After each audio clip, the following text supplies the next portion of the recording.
Hello, everyone, and welcome back to Insightwell English Stories. My name is Amelia, and I am thrilled to be with you today, ready to explore another super useful topic. And I'm Liam. We're so happy you decided to join us. Amelia is absolutely right. Today's topic is something you use, think about, or talk about every single day. That's right. Today, we're going to master the language you need to discuss transportation in English. It's more than just a set of words. It's about sharing your day-to-day life, telling a story, or just navigating the world around you. Transportation, simply put, is how we move. It's the journey from point A to point B. From the moment you step out the door, you are dealing with it, whether it's a quick walk to the corner store, a busy bus ride across the city, or a long-haul flight across the continent. Learning this vocabulary is like getting a passport to everyday English conversation. Exactly. So let's dive right into the heart of it, the basic actions. In English, we don't use just one verb for everything. The verb changes depending on the vehicle you're using. This is a subtle but crucial detail for sounding natural. Let's start with the most common one for public transport, take. Think of any large scheduled public vehicle. You use take for all of them. For example, I take the bus to the university, or she takes the train to visit her parents, or even we decided to take a taxi because it was raining. Notice that we use take with the article the or an when referring to a specific mode or instance. It implies a scheduled or shared service. Let's practice some common structures. Repeat after us. I take the bus to my office. He takes the subway to avoid traffic. They often take the ferry across the bay. Now let's move to vehicles where you are the one in direct control, or where the journey is more personal and active. For two-wheel vehicles like a bicycle, a scooter, or a motorcycle, the key verb is ride. You are sitting on it, guiding it, you're riding it. I love riding my bike on the weekends. It's such a relaxing way to see the city. You would say, I ride my bike to the market. You can also use ride for large animals like horses, but let's stick to mechanical transport for now. Remember, I ride my scooter, or she rides her motorcycle on the highway. And the next essential verb is drive. This is used when you are the operator of a car, truck, or van. You are behind the steering wheel, actively driving the vehicle. So, my father drives his car to work every day. Or if you're speaking about a skill, I'm learning to drive a stick shift. But here's a common confusion point. What if you are a passenger in a car? You wouldn't say, I take the car. You'd usually say, I go by car, or I get a ride with my friend. For instance, I got a ride with Sarah this morning because my car broke down. That's a fantastic, natural phrase. Get a ride. It's a lifesaver in real conversation. Let's not forget the simplest and healthiest form of transportation, walking. For this, the verb is just walk. I walk to school because it's only 5 minutes away. Or let's walk to the restaurant tonight. You can also use the phrasal verb go on foot to sound a little more formal. The venue is only 2 blocks away, so we can go on foot. So, to quickly review our core action verbs, take, ride, drive, and walk, or go on foot. Mastering these four is your first major step toward transportation fluency. Now that we know how to talk about the action, let's talk about the location, specifically the public places where transportation begins and ends. These are crucial if you're ever traveling or asking for directions. We don't just use the word station for everything. Each type of transport has its own place. For trains, whether it's a local commuter train or a cross-country service, we use the word station, the train station. Simple, right? But for the subway, or what some call the tube or metro, we call it a subway station or often a subway stop or subway entrance. Buses, however, have two main places. For a small stop on the side of a road, we call it a bus stop. But for a large terminal, where many buses gather, transfer, and store vehicles, we call it a bus station or bus terminal. If you're traveling intercity, you'll definitely be looking for a bus terminal. And of course, for air travel, the place is the airport. A common error is calling it a flight station. Always use airport.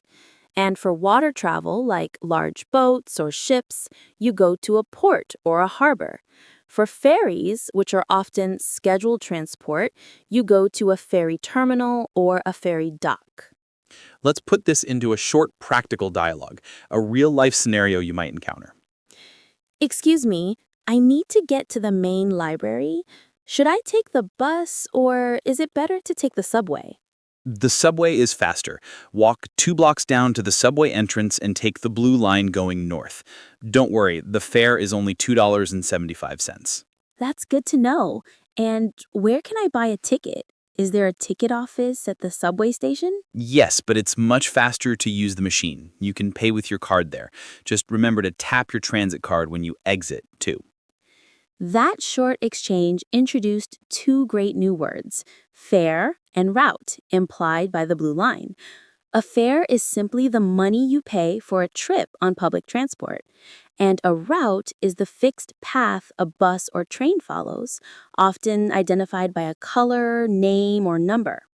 Let's talk about money for a moment, because this is where many people get lost. You usually don't buy a transport ticket. You might buy a subway token, a bus pass for multiple rides over a period, or a transit card, like the Oyster card in London or the Metro card in New York. Using these specific terms will make you sound much more like a local. And when you're dealing with the system itself, you're not just buying a ticket to go, you're buying a ticket for a specific journey type. If you're traveling to a location and coming back to the start, you ask for a round trip ticket or a return ticket in British English. If you are only going one way, you ask for a single ticket or a single ticket in British English. Don't assume a one-way ticket is half the price of a round-trip ticket. Often the round-trip fare is a little cheaper as an incentive. Always ask, how much is a round-trip ticket to Boston? Now, let's inject some reality into our lesson, the inevitable transportation problems. Because let's be honest, perfect on-time journeys are rare. The most common issue in any big city is traffic. Oh, traffic. The universal problem. When the road is completely stopped or cars are moving so slowly it takes forever to cover a short distance, we say we are stuck in traffic. This is a powerful phrase to explain why you are late. I'm so sorry I'm late. I was stuck in traffic for an hour on the highway. When the traffic is particularly bad, maybe due to an accident, construction, or just rush hour, we call it a traffic jam. Think of all the cars jammed together. There was a huge traffic jam near the tunnel, so I missed my appointment. Another incredibly common and often very frustrating experience is when public transportation doesn't keep its promise. We use the word delayed. This means the train or bus is late and it's going to arrive later than the published schedule. My train was delayed by 45 minutes this morning due to track maintenance. And the worst case scenario, canceled. This means the trip is not happening at all. You need to find a different bus, a different train, or a different plan. Due to the snowstorm, all regional flights were canceled. Knowing these words helps you calmly ask for information and make a new plan. Exactly. When your journey is interrupted, you need to be able to ask for help using polite and correct English. The first rule of asking for help in public is, excuse me. It's simple, it's polite, and it immediately gets someone's attention respectfully. Then be direct with your question. Instead of asking, where is the bus? Ask, excuse me, when does the next bus arrive? Or, excuse me, which platform do I need for the express train to the city center? Use your vocabulary, platform, arrive, next, express, to show exactly what you need. One last thing about delays. If you are waiting for a train and the announcer says your train is running on time, It means it is arriving exactly when it is supposed to. This is a very common phrase to hear in any rail station. We've covered a lot already, from the action verbs take, ride, drive, and walk, to the locations like station and terminal, to the problems stuck in traffic and delayed. But there's a whole world of natural, everyday expressions we need to explore next, especially those tied to the feeling of hurry and the culture of driving. That's right, because English conversations are rarely just about the facts. They're about the stories and the feelings behind the facts. Stick with us, and we'll delve deeper into talking about your personal commute and those fantastic idioms that will truly take your English to the next level. Welcome back. We just finished covering the basics, the essential verbs, key locations, and common problems. But now, let's talk about something truly universal in modern life, the daily commute. Your commute is the journey you take regularly between your home and your workplace, school, or other routine destination. Understanding how to talk about your commute naturally instantly elevates your English. It involves a lot of verbs related to timing, effort, and sometimes a little bit of stress. Let's start with what you do when you are rushing to catch public transport. You catch it. Catch means to reach and get on the bus or train before it leaves. It implies a sense of urgency. For instance, I always have to run to catch the 7:45 train. If you arrive too late, you miss it. I woke up late and missed my usual bus, so now I'm going to be late for the meeting. These two words, catch and miss, are the core of talking about schedules. If you miss your transport, you now have to wait for the next one. If you're lucky, they come every 10 minutes, but sometimes you have to wait half an hour. This brings us to a phrase you'll hear and use constantly, running late. This means you are behind schedule and will arrive later than expected. It's the perfect polite apology. You don't just say, "Sorry, I'm late." You explain why. "Sorry, I'm running late. The subway was delayed due to a signal problem." Let's think about a common commuter story. I once had a terrible morning. I was running late, so I had to rush out the door.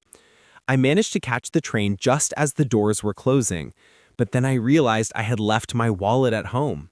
I had to get off at the next stop and take a taxi back. That sounds stressful. Notice Liam used the phrase rush out the door. To rush means to move or do something quickly, usually because you have little time. It perfectly captures that frantic, hurried feeling. And he used get off, which is the phrasal verb for leaving public transport. When you finish your journey, you get off the bus or get off the train. In contrast, for a car or a taxi, we use get out of. I got out of the car and walked into the building. This distinction between get off for public transport and get out of for small private vehicles is another important detail that makes your English sound polished. Now, let's switch from public transport to personal driving, which has its own unique set of vocabulary, often revolving around direction and control. When you are driving your car, you are always following a route, the specific path from origin to destination. To navigate a route, you need to know about turns. When the road changes direction, you either take a left turn or take a right turn. If you make a mistake, you take the wrong turn, or even worse, go the wrong way. Oh, the agony of taking the wrong turn. Thanks to modern technology, most of us rely on a GPS, a global positioning system, or a navigation app like Google Maps. When using these, you might hear instructions like, in 500 meters, bear right, or make a U-turn at the next light. Let's define those. To bear right or bear left means to move gradually to the right or left, often at a gentle curve, rather than a sharp corner. And a U-turn is when you turn your car 180 degrees to go back in the direction you came from. It looks like the letter U. When you are driving on a major road, especially a highway or motorway in British English, you need to know the terms for getting on and off. To enter the highway, you use an on-ramp or a slip road. To leave, you use an off-ramp or an exit. We missed our exit, so now we have to drive to the next one and turn around. And speaking of highways, you need to know the different lanes. The lane on the far right is usually the slow lane, where you should drive if you're going slowly or if your exit is approaching. The lane on the far left is the fast lane or passing lane, used for overtaking, going past slower vehicles. This brings us to driving rules, which are essential for safety and conversation. In many countries, you must obey the speed limit. The speed limit is the maximum legal speed you can drive. If you drive faster, you might get a speeding ticket, a fine. The most common driving actions are related to the driver's feet. You press the accelerator to speed up, you press the brake to slow down, and you use the clutch if you have a manual transmission car, a stick shift. Remember, always signal or indicate when you are changing lanes or making a turn. Let's talk about a very practical situation, stopping the car. When you're driving and want to stop for a short time, maybe to check a map or admire the view, you pull over. This means to steer the vehicle to the side of the road and stop. That view is beautiful. Let's pull over and take a quick photo. Once you've reached your destination, you need to park the car.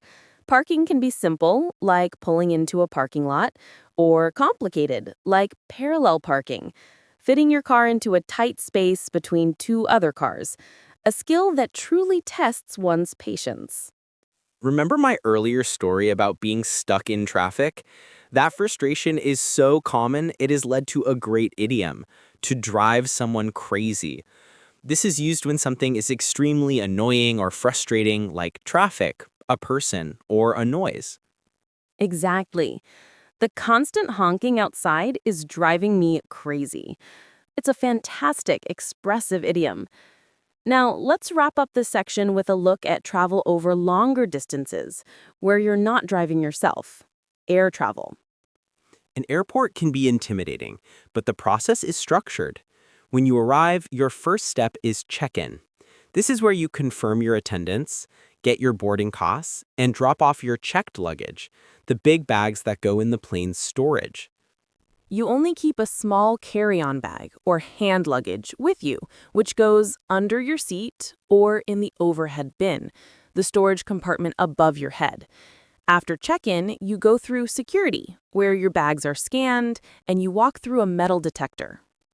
Once through security, you need to find your boarding gate. This is the specific door where you wait for and then board, or get onto, the plane.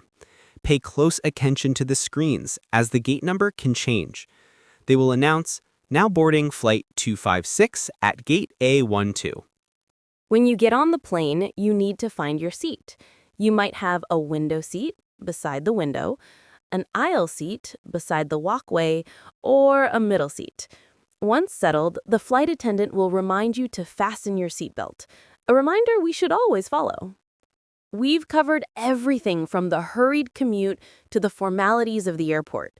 These phrases and terms are not just vocabulary. They are the tools you need to narrate your daily life in English.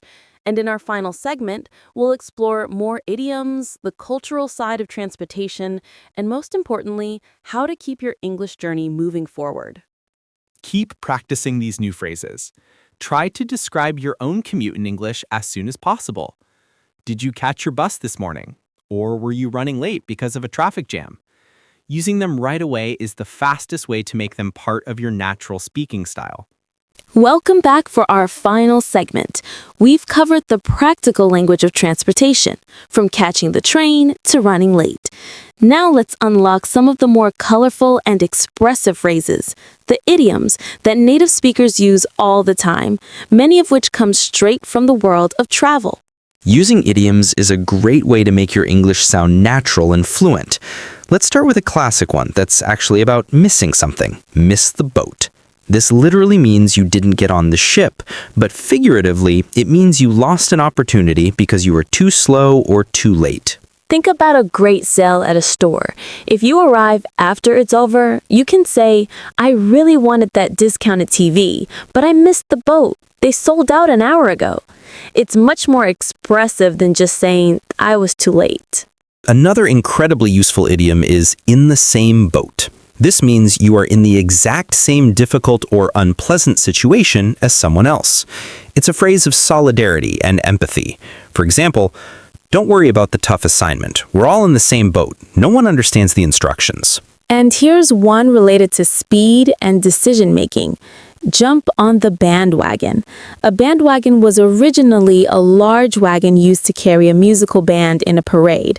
If you jump on the bandwagon, it means you join a popular trend or activity, often without thinking too deeply about it, just because everyone else is doing it. For example, everyone in the office is suddenly learning Spanish. I think I'll jump on the bandwagon too. It shows you are following the current trend. Let's look at a phrase that captures the start of a journey. Hit the road. We learned let's hit the road in the context of road trips.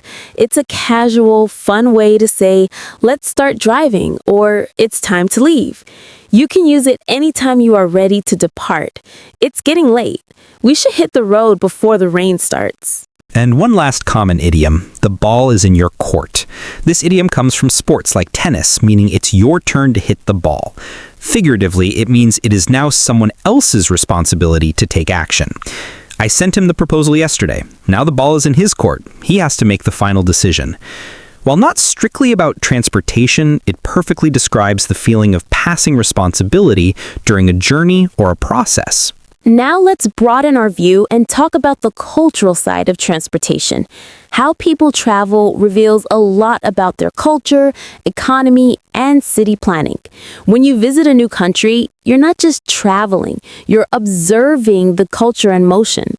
Think about the different terms for the subway. In New York, it's the subway. In London, it's affectionately known as the tube. In Paris, it's the metro. Knowing these local terms is essential for connecting with people and navigating the city like a local. Consider the dominance of different transport modes. In the Netherlands, the bicycle isn't just a recreational thing, it's a primary method of commuting.